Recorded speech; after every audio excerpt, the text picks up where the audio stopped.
मुहर्रम के ये दिन हमें याद दिलाते हैं कि सब्र के साथ उठाया हर कदम अल्लाह के करीब ले जाता है। जहाँ सब्र करना मुश्किल था, वहाँ मेरे हुसैन ने शुक्रिया अदा किया।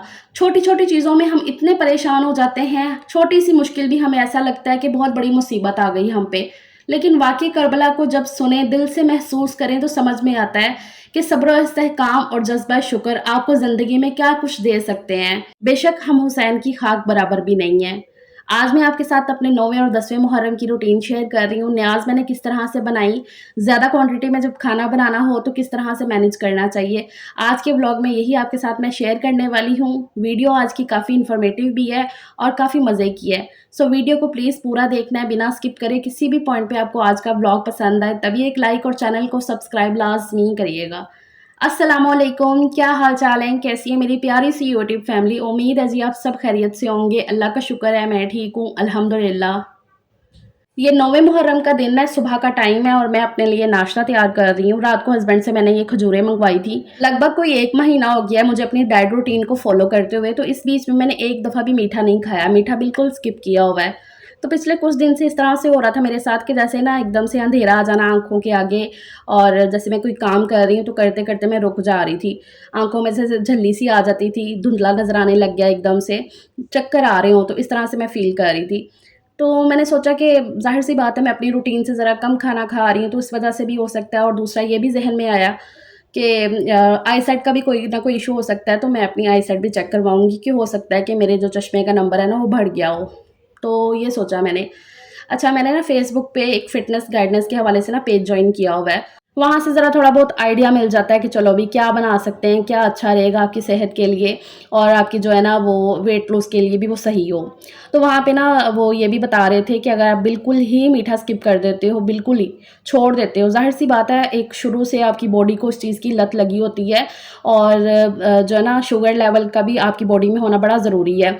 तो जब काफ़ी टाइम से आप इन सारी चीज़ों का, मीठे का इंटेक ना कर रहे हो, तो कहीं न कहीं जो है ना फिर इस तरह से मसले-मसाइल हो जाते हैं। तो जो सारी चीज़ें उन्होंने बताई ना सिम्पटम्स, कि आपको आँखों के आगे फिर अंधेरा आने लगता है, चक्कर आने लगते हैं, कि ज़ाहिर-सी बात है कि आपकी बॉडी में शुगर लेवल बिल्कुल कम हो गया है। तो इसलिए ना किसी न किसी तरीके से आपको शुगर इंटेक करनी चाहिए। तो खजूर आप खा सकते हो, काफ़ी हेल्दी होती है आपकी सेहत के लिए भी, और मीठा भी आपको मिल जाएगा और मीठे की क्रेविंग भी आपकी पूरी हो जाएगी। तो मैंने कहा ये भी अच्छा ऑप्शन है।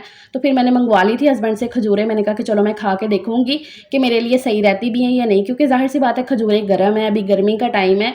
हस्बैंड भी कह रहे थे कि देख लेना, देख के इस्तेमाल करना, तबीयत ना ख़राब हो जाए। तो मैं इस तरह से करती हूँ कि अगर मैंने कुछ देखी, अपडेट मिली है मुझे वहाँ से, वो पेज से, तो मैं उसको अपनी डाइट में शामिल करती हूँ। 3-4 दिन देखती हूँ कि अगर वो मेरे लिए सही है, क्योंकि देखो सबकी बॉडी का अपना-अपना हिसाब होता है।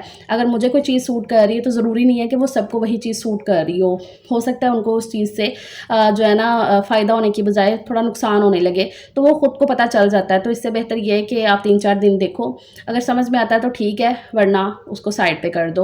तो मैंने मंगवा ली थी, और इस तरह से नाश्ते में मैं जो है ना सुबह को ले लेती हूँ, धोकर अच्छे से मैंने रख ली थी प्लेट में। साथ में 2 बॉयल अंडे थे और 1 ब्रेड का स्लाइस था, और साथ में मैंने थोड़े से पानी के अंदर हल्की सी पत्ती डाल के उसको पका लिया था। सिंपल कहवा था, वो काली चाय मैं इस तरह से बना लेती हूँ और उसमें नींबू ऐड कर लेती हूँ निचोड़ के, और इस तरह से मेरा नाश्ता हो गया आज का। फिर आज हमने प्लान किया हुआ था कि आज 9वां मुहर्रम है, तो पानी बना के तकसीम करते हैं। तो उसके लिए शिकंजवी बनाने का हमने सोचा था कि चलो शिकंजवी बनाते हैं, क्योंकि शरबत, ये जामे शीरी, संदल, ये तो ना कहीं न कहीं बंट ही रहा है। तो मैंने कहा ज़रा थोड़ा-सा डिफरेंट भी हो जाएगा, बच्चे ज़रा शौक से पी लेंगे। मेरे घर में तो ये सबको बड़ा पसंद है, मेरे बच्चे बहुत शौक से पीते हैं।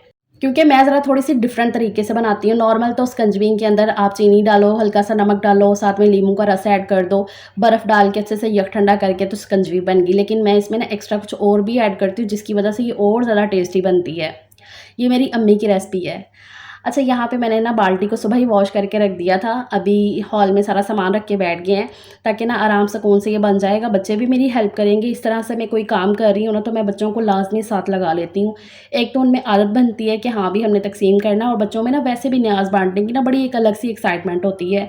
मेरा ज़यान ही नहीं मान, वो छोटा है हालाँकि, लेकिन फिर भी उसको लगा हुआ था कि मम्मा हमने कब तक़सीम करना है, हमने कब न्याज़ बाँटनी है। तो इस तरह से करके ख़ैर यहाँ पर सजील जो है ना वो चीनी और नमक अच्छे से मिक्स कर रहा है, और हानिया ने लीमू कट करके दिए हैं और मैं लीमू को निचोड़ रही थी। सारे मिल बाँट के लगे हुए थे। अच्छा, न्याज़ में कुछ भी तक़सीम करना हो तो मैं सारी चीज़ें जो है ना वो बाज़ार से फ्रेश मँगवाती हूँ, मतलब कुछ भी घर का जो जूठा होता है ना वो इस्तेमाल नहीं करती हूँ। इसलिए सब कुछ चीनी वग़ैरह मैंने बाज़ार से ही मँगवाया है। 1.5 किलो इसमें मैंने चीनी ऐड की है, साथ में नमक अंदाज़े से मैंने डाल दिया और लीमू आधा किलो से ज़्यादा ही लीमू थे, तो वो सब कट करके इसमें मैंने निचोड़ दिए हैं अभी। और पानी के लिए ना सिर्फ़ इसमें मैंने बर्फ़ ऐड कर दी है, ये बर्फ़ इसमें मेल्ट होती जाएगी और इसी का जो है ना पानी बन जाएगा, अच्छे से ये यक ठंडा भी हो जाएगा और पीने में काफ़ी टेस्टी लगेगा। एक्स्ट्रा इसमें मैं ये ऐड करती हूँ 7 अप। 7 अप से स्कंजबीन का टेस्ट जो है ना इतना ज़्यादा मज़े का हो जाता है, वैसे भी नींबू पानी स्कंजबी वैसे भी बड़ी टेस्टी लगती है, गर्मियों में इतनी कोई एनर्जी देती है, इसे पी के ना ऐसे सुकून सा हो जाता है और जब आप और ज़्यादा टेस्टी करके बना लो तो फिर और दिल करता है पीने को। दोपहर का टाइम था तो ये जो है ना पानी यक ठंडा पीने में भी अच्छा लगेगा और बच्चे शौक से पी भी लेंगे। तो इसीलिए ना मैं ज़रा डिफ़रेंट कर रही थी क्योंकि मैं सुबह से देख रही थी बच्चे वही जामे शीरी और संदल वगैरह ना कहीं न कहीं फेंक ही रहे थे। क्योंकि ज़ाहिर-सी बात है बच्चों को ही पिलाना होता है ये यहीं पे रख के मैंने बाँटना था, बाहर तो कहीं जाना नहीं था। तो इसलिए फिर मैं कह रही थी कि वो चीज़ हो ज़रा थोड़े से ना बच्चे ज़रा शौक से पी लें, गिराएँ ना। बस इस तरह से ये यक ठंडी स्कंज भी बन के तैयार हो गई है। अब मैं घरों में भी तक़सीम कर देती हूँ और बाकी की बाल्टी सजील को दरवाज़े पे रख के दे दूँगी, तो वो आते-जाते सबको पिलाता जाएगा और इस तरह से जो है ना आज की न्याज़ भी हमने तक़सीम कर दी। अल्लाह ताला हम सब की न्याज़ जो भी हमने दी है मुहर्रम में, वो सबकी कबूल करे। अल्हम्दुलिल्लाह मैं अहले सुन्नत से हूँ, लेकिन अहले बैत से हम सबको दिलो-जान से इश्क है, प्यार है। अल्हम्दुलिल्लाह। अच्छा, अभी ये 10वां मुहर्रम शुरू हो गया है और इस दिन मैंने ये चना पुलाव बना के तक़सीम करना था। हर बार इस तरह से होता है कि कभी मैं 10वें मुहर्रम में एक ही दिन में कर लेती हूँ कि पानी भी बना लिया कोई ना कोई और साथ में कुछ इस तरह से भी बना के ना तक़सीम कर दिया। तो कई दफ़ा जो है ना हलीम बनती है, लेकिन आज मैंने ये चना पुलाव बनाने का सोचा था।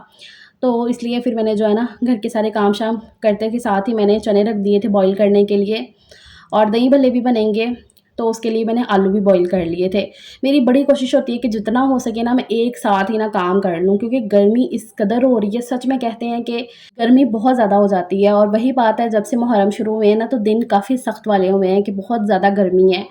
तो फिर चीज़ें सोच में आती हैं, इमेजिन करने को ना दिल करता है, इमेजिन हो ही जाता है खुद ब खुद ही क्योंकि फ़ोन में स्क्रॉल करते हुए जब दिन इस तरह के चल रहे हो ना तो फ़ोन पे भी स्क्रॉल करते हुए वाक़ई करबला की कोई ना कोई चीज़ आपके सामने आ जाती है, तो फिर वो सोच आती है कि ये उन्हीं की हिम्मत थी कि उन्होंने इतना कुछ बर्दाश्त किया, हक़ पे डटे रहे और हमारे लिए हर अपनी जो है ना वो कुर्बानियाँ दे दी।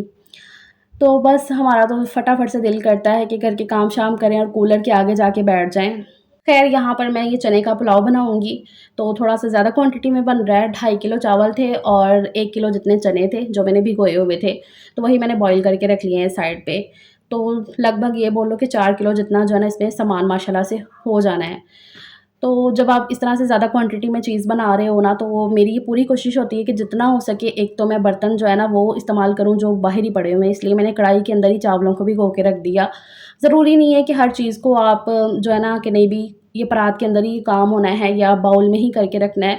जो चीज़ सामने आए, जो आपकी ज़रा सहूलत के मुताबिक हो, आपको ईज़ी लगे क्योंकि गर्मी का टाइम है तो जितना आप खुद को ईज़ी रखोगे ना, उतना आप सुकून से काम कर सकते हो। वैसे तो न्याज़ बनाते हुए दिल में एक अलग-सा सुकून और जज़्बा होता है। ख़ैर यहाँ पर मैं सारा सामान लेकर इधर बाहर आके हॉल में बैठ गई थी, पंखा लगा हुआ है तो मैंने कहा आराम से बैठ के ना ये सारा कुछ मैं जो है ना काट लेती हूँ और फिर लेकर चलती हूँ किचन में। वहाँ पर मैंने चावलों को भिगो के रख दिया है। चावल ज़रा भीगे रहेंगे तो उतने ही अच्छे बनेंगे। तो यहाँ पर जितनी भी चीज़ों की कटिंग, चॉपिंग होनी है वो मैं सारा इधर लेकर बैठ गई थी और इन सबको एक ही साथ बैठ के मैं अच्छे से कटिंग कर लूँगी। इससे ज़रा खाना बनाना भी ईज़ी हो जाता है और ज़ाहिर-सी बात है गर्मी भी है तो तब भी सुकून हो जाता है कि पंखे के नीचे बैठ के जितना आप काम कर लो, उतना ईज़ी रहता है। सारी चीज़ों की कटिंग वगैरह करके वो मैं ले आई किचन में। यहाँ पर मैंने बड़ा वाला ये पतीला चढ़ा दिया है चूल्हे पे। ये पतीला मैंने सामने आंटी के घर से मँगवा लिया था। मेरा पतीला है लेकिन वो बहुत ही बड़े साइज़ का है, उसमें 10 किलो जितनी चीज़ बन जाती है। तो वो एक्स्ट्रा ही बड़ा हो जाना था इसके लिए और जो नीचे मैं रूटीन में इस्तेमाल करती हूँ ना पतीला कि अगर थोड़ा ज़्यादा क्वांटिटी में जैसे कि 2 किलो जितने चावल उसमें बन जाते हैं, तो वो छोटा हो जाना था। इसलिए फिर मैंने ना सामने आंटी के घर से मँगवाया कि ये सही रहेगा। इसमें 5 किलो जितनी चीज़ बन जानी थी। तो मेरे चावल जो है ना टोटल मिला के 4 किलो बनने थे। तो चीज़ आपका जो बर्तन है ना वो थोड़ा-सा बड़ा ही रहे, चावल बनाते हुए तो ही ज़्यादा बेहतर रहता है। इससे चावल टूटते भी नहीं हैं और बहुत अच्छे खिले-खिले बनते हैं, फूलते भी अच्छे से हैं। अगर पतीला छोटा हो तो ना ही चावल जो है ना वो फूलेंगे और टूट भी जाएँगे। तो इसलिए चावल बनाते हुए ना हमेशा बर्तन ज़रा थोड़ा-सा बड़ा हो जाए तो ही ज़्यादा बेहतर है। मेरा पतीला तो बहुत बड़ा हो जाना था इसलिए मैंने वो इस्तेमाल नहीं किया। और उसको हैंडल करना भी इस किचन में ज़रा मुश्किल हो जाना था, उसके लिए चूल्हा नीचे उतार के रखो तो वो सब करना पड़ना था, इसलिए फिर मैंने ये इस्तेमाल कर लिया। यहाँ पर मैंने पतीले में ऑयल ऐड कर दिया था, इसके लिए भी मैंने सारा कुछ ऑयल वगैरह जो है ना वो अलग से ही मँगवाया था, जो घर में था वो मैंने नहीं ऐड किया। ऑयल ऐड कर दिया पतीले में, वो गरम हुआ तो इसमें मैंने खड़े गरम मसाले ऐड कर दिए थे और साथ में प्याज़। अच्छा प्याज़ इसके लिए मैंने 3 लिए थे, मीडियम साइज़ के प्याज़ थे, उनको मैंने कट कर लिया और वो इसमें ऐड कर दिए। प्याज़ यहाँ पे हो रहे हैं, दूसरी साइड पे मैंने ये ब्लेंडर के अंदर सब्ज़ मिर्च, अदरक और लहसुन, ये भी चीज़ें मैंने फ्रेश ही ली थी, हालाँकि अदरक लहसुन की पेस्ट बनी हुई थी। एक तो ज़रा फ्रेश चीज़ से और ज़्यादा टेस्ट आता है और दूसरा न्याज़ तक़सीम करने के लिए मैं फ्रेश चीज़ें ही इस्तेमाल करती हूँ। तो यहाँ पर मैंने अदरक, लहसुन और सब्ज़ मिर्चों को पीस लिया है इस ब्लेंडर के अंदर और यहाँ पर मैं मसाले भी सारे इकट्ठे करके रख रही हूँ। नमक ऐड कर लिया और साथ में कुटी हुई लाल मिर्च। चावलों के अंदर मैं हमेशा जो है ना कुटी लाल मिर्च इस्तेमाल करती हूँ, पिसी लाल मिर्च मैं कभी भी यूज़ नहीं करती हूँ। उससे एक तो कलर बड़ा अजीब-सा हो जाता है और दूसरा ना कुटी लाल मिर्च से टेस्ट बड़ा ही मज़े का आता है पुलाव वगैरह के अंदर।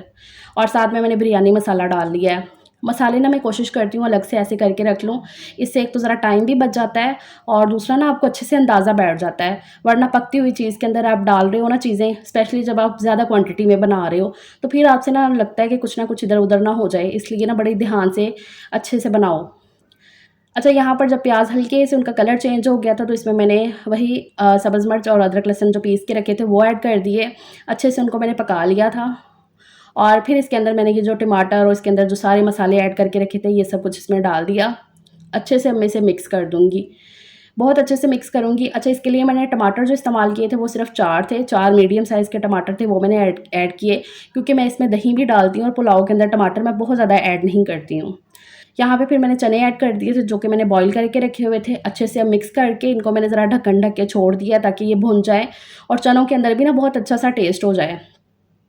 यहाँ पर मैं साथ-साथ भल्लों की तैयारी भी कर रही थी क्योंकि मैंने अपने आप को भी देखना है, तो मैंने सुबह से वही जो है नाश्ता किया हुआ है, तो फिर इसलिए मैं कह रही थी कि मैं अपने लिए जो है ना वो भल्ले भी बना लूँगी क्योंकि चावल जो है ना मैं बहुत ज़्यादा नहीं खाऊँगी तो भल्ले बने हों।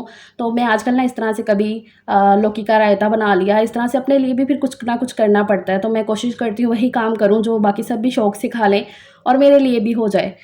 तो इसलिए फिर मैंने कहा था कि चलो साथ में दही भल्ले भी बना लेती हूँ। तो यहाँ पर उसके लिए मैंने ये प्याज़ कट कर लिए हैं कटर के साथ क्योंकि दही भल्लों में प्याज़ जितने बारीक हों उतने अच्छे लगते हैं। प्याज़ कट करके उनको मैंने पानी में भिगो के रख दिया है। यहाँ पर चने जब अच्छे से भुन गए हैं, अब इसके अंदर मैं दही ऐड कर देती हूँ, आधा प्याली जितना, उसे मैंने फेंट लिया था अच्छे से। दही ऐड करके दोबारा से इसकी बुनाई करूँगी कोई 2 मिनट के लिए और फिर इसकी बुनाई करने के बाद फिर इसमें मैं पानी ऐड कर दूँगी, जितने में चावल जो है ना वो गल जाएँ। अच्छा चावलों के लिए पानी मैं हमेशा से जो है ना वो इस तरह से अंदाज़े से डालती हूँ, मैंने नाप के कभी भी पानी नहीं डाला है। तो मैं सोच रही थी कि फ़रज़ जिस दिन तुम्हारा ये अंदाज़ा गलत हो गया ना, उस दिन तुम्हें पता चलेगा। वैसे अल्लाह का शुक्र है अभी तक तो नहीं अंदाज़ा गलत हुआ, बहुत ही कम ऐसा हुआ है कि बहुत ही 19-20 का फ़र्क आया हो। ज़्यादातर जो है ना सही रहता है और मुझे याद भी नहीं आता कि नहीं भी मैंने नाप के डालना है। हालाँकि मैं कोशिश करती हूँ कि नहीं नाप के कर लूँगी, लेकिन नहीं हो पाता है। जब आप वो एक आदत बनी हो ना आपकी, तो इस तरह से। बाकी पिछले व्लॉग में आप सबने बड़ा प्यार दिखाया, अम्मी-अब्बू के लिए इतनी दुआएँ, बाबर के लिए इतनी दुआएँ, तो मुझे बड़ा अच्छा लगा आप सबके कमेंट पढ़ के, आप सबका दिलो-जान से शुक्रिया। हमेशा ही आप मुझे कभी भी आपने मायूस नहीं किया, हमेशा अपनी बहनों की तरह मुझे ट्रीट करती हैं, प्यार दिखाती हैं, दुआएँ देती हैं, हिम्मत देती हैं। आप सबके कमेंट से यकीन करें इस कदर हिम्मत मिलती है, इतना दिल खुश हो जाता है ना पढ़ के कि बहुत ज़्यादा। Thank you so very much आप सबके प्यार की मैं दिलो-जान से शुक्रगुज़ार हूँ। और बाकी जो अम्मी के घर ये जो फ़ैन का पूछ रहे थे ना चार्जिंग फ़ैन का कि वो कितने का आया आप ही आप उसके प्राइस भी बता दें। तो वो 9,500 का लिया है, तो काफ़ी सहूलत हो गई है उसकी वजह से अम्मी को कि लाइट जाती है तो वो ऑन कर लेती हैं, वरना जब लाइट जाती थी तो अम्मी फ़ौरन गली में निकल के बैठ जाती थी कि मेरे से बर्दाश्त ही नहीं होती है गर्मी। तो अल्लाह का शुक्र है कि काफ़ी उससे सहूलत हो गई है। बाकी थैंक यू सो मच आप सबके प्यार की, बहुत ज़्यादा मैं शुक्रगुज़ार हूँ। ख़ैर यहाँ पर बातों-बातों में मैंने दही भल्ले भी तैयार कर लिए हैं और यहाँ पे पुलाव भी बन के हो गया तैयार। हल्का-सा मैंने ज़र्दा रंग इसके ऊपर डाल दिया था, कलर उससे बड़ा ही प्यारा-सा आ जाता है। ज़्यादा रंग ज़रा कम ही था, तो ज़्यादा होता तो और ज़्यादा अच्छा कलर आ जाना था। जितना भी था अभी मैंने वो इसमें ऐड कर दिया था और इसको दम पे रख दिया था। अभी इस पे दम आ चुका है, तो अच्छे से पहले मैं मिक्स कर लूँगी। अच्छा, चावलों को ना कभी भी ओवर जो है ना हिलाया करें, मतलब जब वो दम से उतार लो ना, तो मैंने अक्सर देखा है कि बहुत ज़्यादा ना हिलाते जाओ, इससे भी चावल टूट जाते हैं। तो जितना हो सके ना उतना कम से कम चावलों को हिलाना चाहिए। पहले से झील को प्लेट्स में डाल के दिए कि वो जाके तक़सीम कर रहा है घरों में, और उसके बाद यहाँ पर मैं बच्चों को सबको तक़सीम कर रही थी। तो इस तरह से अल्लाह का शुक्र है कि ये भी न्याज़ हमारी पड़ गई अल्हम्दुलिल्लाह से, अल्लाह कबूल करे। बाकी आप सब ने न्याज़ में क्या बनाया, क्या तक़सीम किया, वो भी मुझे लाज़मी बताइएगा। बस इतने से चावल मैंने बचाए थे अपने लिए, जो कि एक टाइम के लिए हो जाएँ बस। क्योंकि गर्मी का मौसम है, बहुत जल्दी चीज़ ख़राब हो जाती है, और वैसे भी न्याज़ आप जो भी बनाओ ना, तो ज़्यादा से ज़्यादा उसको तक़सीम कर दिया करो। ख़ैर, खाना हमने खा लिया था, और उसके बाद ये हमारे हिस्से की जो नियाज़ आई हुई थी बाहर से, तो ये खा रहे थे बच्चे खीर, तो मैं भी खाऊँगी थोड़ी-सी। मैंने ज़्यादा नहीं खाई थी, लेकिन हाँ, थोड़ी-सी खा ली थी, क्योंकि नियाज़ की खीर है तो वो काफ़ी टेस्टी लगती है। बाकी मुझे स्वेटिंग का बहुत ज़्यादा इशू है, तो मैं तो दिन में 3-3 4-4 दफ़ा सूट जो है ना वो चेंज कर रही हूँ। जितनी दफ़ा भी शावर लो ना, तो दोबारा से सूट चेंज करने को दिल करता है, वही वाला सूट नहीं पहना जाता है। अभी ये शाम का टाइम है, मैं फ्रेश हो गई थी, रेस्ट कर ली थी अच्छे से। अभी शाम का टाइम है, तो हस्बैंड कह रहे थे कि फ़राह ज़रा लस्सी बनाओ उठ के, तो मैंगो लस्सी सबको बड़ी पसंद आती है, तो वही मैंने मैंगो निकाल ली है। अच्छा, मैंगो शेक का एक अपना टेस्ट है, लेकिन मैंगो लस्सी और ज़्यादा मज़े की लगती है। सलीम को काफ़ी पसंद है, तो फिर उनके लिए मैंने कहा कि चलो भी बनाती हूँ। तो यहाँ पर मैंने एक ही मैंगो लिया है, मैंगो काफ़ी बड़े साइज़ के हैं। अच्छा, ये जो बड़े वाले मैंगो है ना, आजकल ये चौंसा आया हुआ, ये खाने में इतना टेस्टी नहीं लगता, लेकिन हाँ, इनका शेक वगैरह या इस तरह से मैंगो लस्सी काफ़ी अच्छी लगती है। अभी तक मैंने आइसक्रीम वगैरह कुछ नहीं बनाई है, कुछ अलग-सा जैसे कि मैं वैरायटी बनाती रहती होती हूँ मैंगो की, वो नहीं इतनी बनाई है। गर्मी है तो इतना ज़्यादा नहीं दिल कर रहा है। बाकी ये कि यहाँ पर मैंने दही ऐड कर लिया ब्लेंडर के अंदर, और इसमें ये मैंगो डाल लेती हूँ। और इसके साथ इसमें जो है ना बर्फ़ ऐड हो जाएगी अच्छे से इसको यक ठंडा करने के लिए बर्फ़ ऐड करके, तो फिर मैं इसे अच्छे से मिक्स कर लेती हूँ, ब्लेंडर को चला लूँगी। अभी इसमें मैं चीनी नहीं डाल रही हूँ, क्योंकि मैंने अपने लिए एक ग्लास निकालना है, तो इसलिए फिर मैं इसे ऐसे ही ज़रा ब्लेंड कर लूँगी अच्छे तरीके से। हर बार मैं इस तरह से करती हूँ। घर के साथ-साथ ना अपने लिए भी ऐसे टाइम निकालना, उन्हीं चीज़ों को ज़रा इस्तेमाल कर लेना अपने लिए, तो यही सही रहता है।